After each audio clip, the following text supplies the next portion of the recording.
Carlos, ¿me escuchas? Sí, ¿Me escuchas? sí. Ok, continúo entonces. Ok. Buenas noches, un placer saludarlos a todos.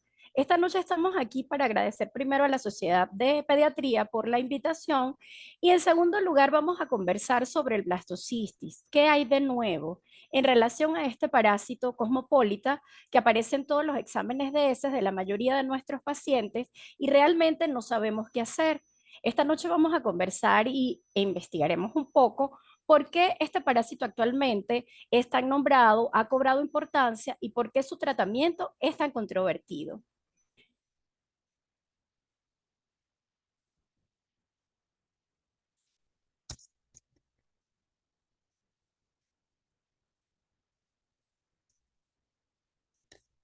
Para continuar, entonces hablaremos un poco de la definición, historia, clasificación, morfología, inmunopatogenia, epidemiología, clínica y diagnóstico, la asociación con otras enfermedades que de allí hace que cobre importancia, blastocistitis y microbiota, tratamiento y daremos algunas recomendaciones para nuestra consulta.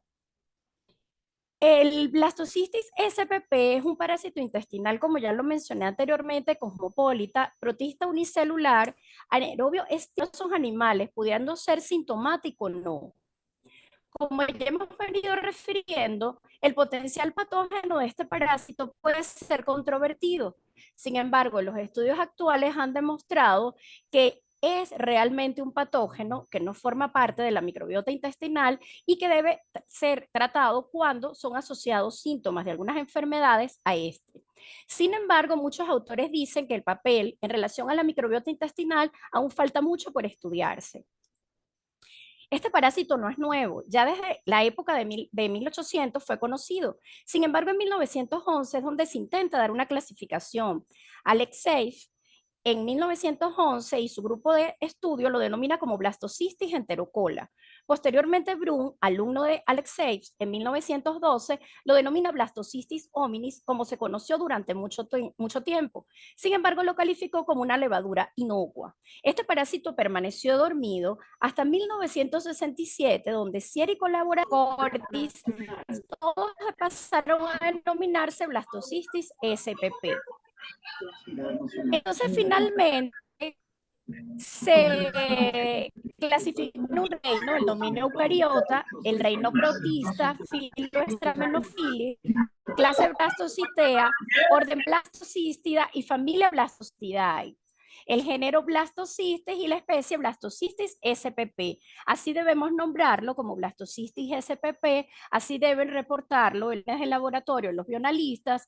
Y hace poco nosotros tuvimos una charla, un simposio sobre parasitosis en el hospital Miguel Pérez Carreño, donde está mi grupo de trabajo, y allí, junto con los bionalistas y los microbiólogos, se concluyó que realmente el nombre adecuado para este parásito es Blastocystis spp. Es un parásito que posee amplia diversidad genética, por lo tanto tiene numerosos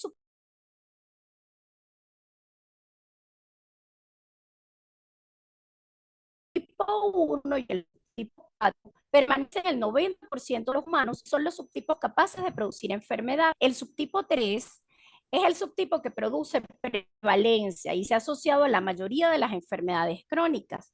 Los 10 y los 17 no se han aislado aún en humanos. Sin embargo, en algunos países han hecho reporte de algunos de estos subtipos en humanos. Aquí les quiero ejemplificar que los subtipos de blastocistis de origen humano, según el país de aislamiento, son muy variados, pero sobre todo para que nos demos cuenta que puede estar en cualquier país del mundo, independientemente de la raza, de la edad, pero sí importa, influye mucho la clase social por las medidas sanitarias que tenga el país. Aquí vamos a conocer al Blastocystis hominis por inteligencia artificial y sus diferentes vidas morfológicas, porque alimentarse, regenerarse y poder reproducirse de una manera donde no todavía sabemos por qué tiene virulencia. Sin embargo, se ha asociado, como ya lo especifiqué antes, ciertos subtipos de acuerdo a su grado de capacidad de inmunomodular el intestino. Aquí era lo que me refería anteriormente. La forma vacuolar es la forma que a nosotros nos reportan como de cuerpo central, que reportan en la mayoría de los exámenes de heces, y esto quiere decir que el paciente en este momento está infectado o está cursando con la infección. En este no tenemos duda en esta forma vacuolar, porque en esta forma vacuolar sintomática el paciente debe ser tratado. Posteriormente se produce la forma granular. Hay muchos gránulos dentro del citoplasma y estos gránulos tienen función metabólica, reproductiva y lipídica.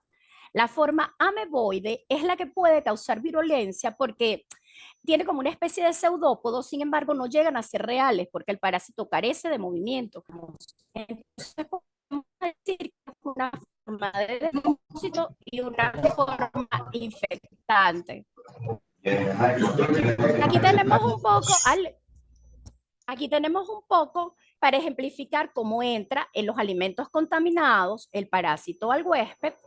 Posteriormente se produce a nivel del duodeno la ruptura del quiste y se forma la vacuola. La vacuola por fisión binaria o mitosis sigue reproduciéndose y alcanza la forma granular, posteriormente ameboide, las fórmulas transicionales hasta que se convierte en quiste y el quiste es eliminado para seguir con el ciclo del parásito. Se reproduce por esquizogonia y la reproducción es rápida en un ambiente favorable.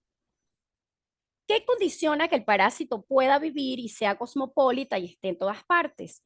Primero, la mala higiene, tanto personal como familiar, la falta de lavado de manos, la falta del lavado de los alimentos que se consumen crudos o el saneamiento adecuado. Esto puede causar que el parásito se multiplique y sea muy difícil erradicarlo. También si los seres humanos tienen contactos con animales y aguas contaminadas. Aquí viene la particularidad de este parásito, porque el blastocistis no forma parte de la microbiota intestinal y porque es capaz de inmunomodular y porque es capaz de asociarse a otras enfermedades. Como ya sabemos, carece de factores de virulencia. Sin embargo, el parásito puede modificar el citoesqueleto de la célula. Esta característica le confiere virulencia sobre todo al subtipo 3, que es el que mayor virulencia tiene. ¿Cómo ocurre esta modificación? Porque el parásito puede, a través de las proteasas propias que él tiene, bloquear la producción de inmunoglobulina A del huésped y lisar las proteasas propias del huésped para defenderse. Esto finalmente va a llevar a una apoptosis celular. Una vez que lleva una apoptosis celular, se establece un estado permanente de inflamación que puede ser el causante o se ha descrito como el causante de muchas de las otras enfermedades a las que se asocia y que más adelante les voy a explicar. ¿Qué es lo que ocurre en la inflamatoria? La cisteína proteasa parasitaria provoca daño tisular. Al provocar daño tisular, se va a producir una evasión inmune del parásito. El parásito no puede ser reconocido por la célula y entramos en un estado de inmunomodulación. Una vez que entramos en el estado de inmunomodulación, se aumenta la producción de interleuquina 8 y el factor K8, que son mediadores inflamatorios. A su vez, estos mediadores van a producir hiperplasia de las células caliciformes para tratar de combatir el parásito. Hay aumento del interferón gamma, de la interleuquina 12 y del factor necrosis tumoral. Todo esto va a llevar al aumento en la producción de linfocitos T. Anteriormente, esto es un parásito cosmopolita que por su capacidad que se ha determinado en los últimos años de producir infección, se transforma en un parásito emergente. Infecta más de 1.000 millones de personas en el mundo. Tiene alta prevalencia en las zonas tropicales y subtropicales en desarrollo. Como ya les dije, no tiene afinidad por ningún sexo, raza, nacionalidad, puede infectarnos a todos y se asocia con falta de higiene personal y familiar, saneamiento deficiente, contacto con animales, consumo de agua y alimentos contaminados. Acá podemos ver que la distribución va disminuyendo de acuerdo a la sanidad ambiental o a la disposición sanitaria de cada uno de los países. Por ejemplo, vemos que en países como Japón y Singapur es menos del 5%, en los Estados Unidos el 10%. Sin embargo, nosotros nos ubicamos con la mayoría de los países latinoamericanos en el 20% que tiene alta tasa de prevalencia. En Estados Unidos y en los países europeos han determinado que la mayoría de los migrantes latinoamericanos, árabes, europeos, africanos tienen contaminación por este parásito en un 20 al 40% de los casos. Igualmente en Grecia y Taiwán, igualmente en Italia. Esto es para que nos demos cuenta lo cosmopolita que debe ser y la susceptibilidad que nosotros tenemos a estar infectados por este subtipo o colonizado, porque eso entra en discusión, infectados cuando presentamos síntomas y colonizados cuando no los presentamos, pero sin embargo puede estar asociado a otras enfermedades y nosotros realmente no lo sabíamos hasta ahora. Entonces, en los individuos asintomáticos y en los adultos mayores se ha determinado una alta prevalencia del subtipo 2.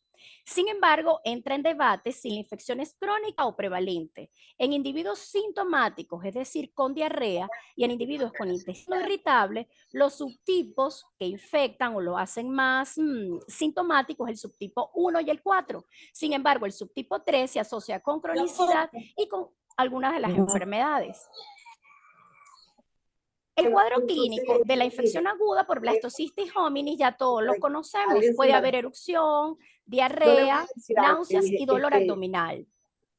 Sin embargo, si vamos a encasillar, eso me dijo, pero le voy a decir algo. Podemos cerrar los micrófonos, por favor.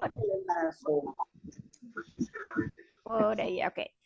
Ajá, a nivel gastrointestinal, entonces ya sabemos que la diarrea puede ser un síntoma agudo, puede haber vómitos, dolor, distensión abdominal, náuseas y algo muy importante, puede haber proctosigmoiditis hemorrágica. Eso antes no lo conocíamos. El parásito tiene la capacidad de producir una inflamación tan severa a nivel de recto y sigmoides que puede producir hemorragia. Entonces nosotros estamos en presencia de rectorragia y a veces no sabemos que puede ser causada por este parásito. En el estadio crónico puede haber estreñimiento, diarreas intermitentes, flatulencias, distensión abdominal, pero algo muy importante, este parásito se puede relacionar con urticaria crónica, con prurito palmoplantar, con artritis infecciosa y con otros síntomas. ¿Cómo se diagnostica? En laboratorios puede ser con heces al fresco, puede ser diagnosticado por métodos un poco más sofisticados. Sin embargo, para nosotros tenemos que hacer hay que determinar el periodo de latencia, si hay otros familiares enfermos y la gravedad de los síntomas va a depender del estado de salud y de los factores de riesgo. ¿Cómo se va a determinar? Por observación directa en heces, como ya le dije en el laboratorio, con tinción de Lugolo, tinción tricrómica, con tinción de Yensa, y esto acá quiero hacer una parte, es muy importante. ¿Cómo hemos llegado a que los subtipos son resistentes o no? Porque en cultivo axénico para un solo germen, es decir, en este caso solo para Blastocystis, se ha determinado cuáles son los subtipos resistentes al tratamiento y cuáles son los subtipos que son capaces de causar virulencia. Entonces, para la secuenciación de los subtipos se usa PCR del gen. Con ingeniería, como ya les dije, médica, puede determinarse si es o no un subtipo resistente. El blastocystis debe asociarse también con otras enfermedades con las que hay que hacer diagnóstico diferencial, como el Cryptosporidium parvum, como la Isospora bellis y como la Etamoeba histolítica. Puede coexistir el blastocystis junto a la isospora y el Cryptosporidium parvum, y esto puede complicar un poco el tratamiento en algunos individuos particulares. ¿Cuáles son las enfermedades asociadas y por qué últimamente ha cobrado importancia el blastocystis? Entonces, el blastocystis SPP se asocia a cáncer colorectal, a enfermedad inflamatoria intestinal, síndrome de intestino irritable y puede estar asociado a urticarias, alergias y asma de difícil tratamiento. Esto tiene validez científica porque se ha determinado en muchos estudios a través del mundo, por lo que es un parásito cosmopolita, donde se ha evidenciado que el blastocystis puede asociarse a cáncer colorectal. Evidentemente no es la causa del cáncer colorectal, sino se asocia a una evolución tórpida de la enfermedad por la liberación de radicales libres en el estado permanente de inflamación que presenta el intestino. Entonces, traigo a colación es de Turquía. Sin embargo, nosotros en Venezuela tenemos un estudio hecho en la Universidad de Carabobo, que ya más adelante se los presentaré. Entonces, recordamos un poco lo que habíamos dicho atrás. La cisteína proteasa parasitaria produce daño tisular en esta enfermedad, pero ya vamos allá para demostrar que si está en curso, depende de los efectos citopáticos e inmunológicos y de la prevalencia del subtipo 1 y 3. Los pacientes infectados con cáncer colorectal, prevalencia del 8 al 28%. Entonces, en resumen, para todos los que les acabo de decir, él hace que se altere la respuesta inmunológica del huésped, aumente el daño oxidativo e involucre una evolución tórpida del tratamiento del cáncer. Posteriormente, y este trabajo realizado en Venezuela, sin embargo, más adelante tenemos otro europeo. Aquí quisieron asociar la presencia con intestino irritable de otros protozoarios, como la entamoeba histolítica y la Yardia lamblia. Posteriormente, si estos parásitos podían producir o se asociaba al síndrome de intestino irritable, entonces el blastocisto. Posteriormente se hizo un trabajo que también fue traído a colación en esta revisión que hice en pacientes, mujeres pre y perimenopáusicas, cuál es la valencia de blastocitis SPP asociado a enfermedad inflamatoria intestinal y a la posible ocurrencia de síndrome de intestino irritable. Entonces, entre ellos sí se determinó la prevalencia y los subtipos y varían un poco de los subtipos latinoamericanos, porque está el subtipo 1 y el subtipo 4, que se asocia más con infección aguda. Sin embargo, ellos calificaron o demostraron el subtipo 6 y el subtipo 17 y el subtipo 19, que hasta ese estudio yo no conseguía asociado a otras enfermedades en seres humanos. Sin embargo, los subtipos 2 y 3 fueron los más prevalentes, lo mismo que consiguió el trabajo hecho en la Universidad de Carabobo. Entonces, ellos consiguieron alta asociación entre la presencia de blastocistis y el tratamiento que no daba resultado o síndrome de intestino irritable en mujeres pre y perimenopáusicas resistentes al tratamiento. Mejoraron evidentemente cuando ellos trataron el parásito y lo trataron de una forma un poco más agresiva, lo que nosotros normalmente conocemos para individuos sintomáticos. Esto es un resumen de los que ya les dije anteriormente, entonces hay una relación positiva entre estos parásitos con el síndrome de intestino irritable, hay alta prevalencia mundial, están involucradas las enzimas proteasas alteran la homeostasis intestinal del huésped, producen disbiosis y a mayor inmunocompetencia del huésped hay mayor bloqueo en la producción de inmunoglobulina secretora y más aumento de la sintomatología. Sin embargo, a mí me llamó mucho la atención que pudiese involucrarse al blastocistis en urticaria, en rinitis alérgica, en angedema y en asma. Y justamente lo que hemos explicado de la patogenia del parásito es lo que produce este tipo de enfermedad, el estado permanente de inflamación. Entonces, la cisteína proteasa parasitaria bloquea la producción de inmunoglobulina del huésped. Las células tienen unas células dendríticas que son como unos respondedores rápidos. Ellos captan la señal, van a involucrarse en el daño tisular, en la evasión inmune y en la inmunomodulación. Para las enfermedades alérgicas aumenta la producción aparte de interleuquina 8, interleuquina 3, 4, 5 y 13. Hay aumento del factor estimulador de colonias de granulocitos y monocitos y por este factor estimulador es que se asocia la relación entre la enfermedad intestinal con la enfermedad respiratoria. Los linfocitos TCD4, los monocitos y los macrófagos aumentan, pero hay liberación de mastocitos, eosinófilos e inmunoglobulina E, que van a producir o van a estar involucrados en la génesis de las enfermedades alérgicas. Entonces, la interleuquina, el aumento de interleuquina 8 y el factor de estimulación de las colonias de granulocitos y de macrófagos se ha visto o aislado en epitelio intestinal y respiratorio de pacientes asmáticos, que mejoran tanto los síntomas como la presencia de estos al ser tratado el blastocisti.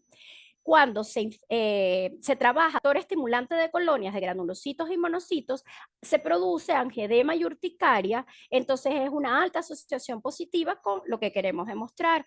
Se produce hipersensibilidad en pacientes susceptivos a este anteriormente mencionado, hay mejoría clínica con el tratamiento antiparasitario y hay que demostrar previo a esto la presencia de blastocistitis SPP en las heces y posteriormente al tratamiento la ausencia. Sin embargo, bueno, como ya lo dije al principio, el blastocistitis SPP no forma parte de la microbiota intestinal porque tiene la capacidad de inmunomodular. Sin embargo, hay alta potencial de asociación con algunos enterotipos intestinales. Si hay más Prevotella y más ruminococo, más debe haber infección o colonización o cronicidad por blastocistitis SPP. Disminuye con la presencia de bacteroides frágiles. Los inhibidores de proteasas producidos por el parásito van a alterar la homeostasis intestinal y van a favorecer la multiplicación bacteriana y las enzimas proteolíticas.